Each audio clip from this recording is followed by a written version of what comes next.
What if the heavens were never outside?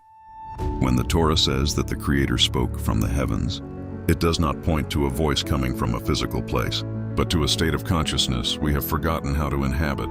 Perhaps it was not a voice descending, nor a message arriving from afar, but a clarity that emerges whenever our inner noise grows quiet. Because the heavens are not distance, but absolute closeness.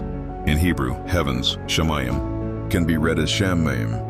There are waters, and Mayim is not just water. It is consciousness before taking form, movement before solidifying into identity. It is thought before becoming an idea, a current where consciousness can still change direction. Mayim is memory and channel at once.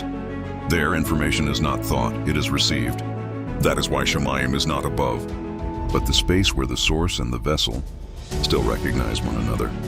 Perhaps that is why the voice comes from the heavens, because it emerges from that elevated inner point where identity has not yet hardened. And maybe that is why some hear and others do not. Not because the voice is absent, but because not all waters are still. Not everyone is inwardly available.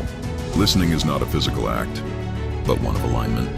Kabbalah teaches that the soul is not inside the body, but that the body exists within the soul. The densest part of the soul enters form. The rest surrounds us and sustains us. We are not a body with a soul. We are infinite consciousness in a finite body. And when this is remembered, separation begins to dissolve. The soul is not before the Creator nor separate from Him.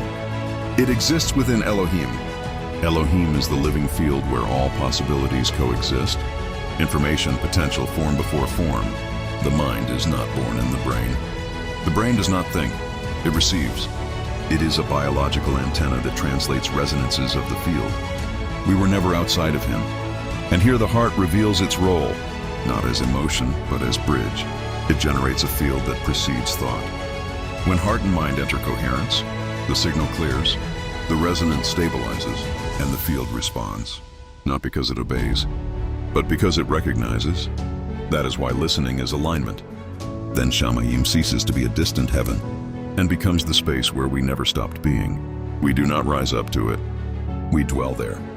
Perhaps the entire Torah is not the story of voices descending from the sky, but the slow and loving learning of a humanity, remembering how to still its waters so the signal can pass cleanly. Because in the end, remembering is simple. We were never far. We were never outside the field. We were always the Creator, experiencing Himself through a life, forgetting in order to remember, learning to love through form, without ceasing to be infinite, and remembering in the end is returning to resonate with what we have always been.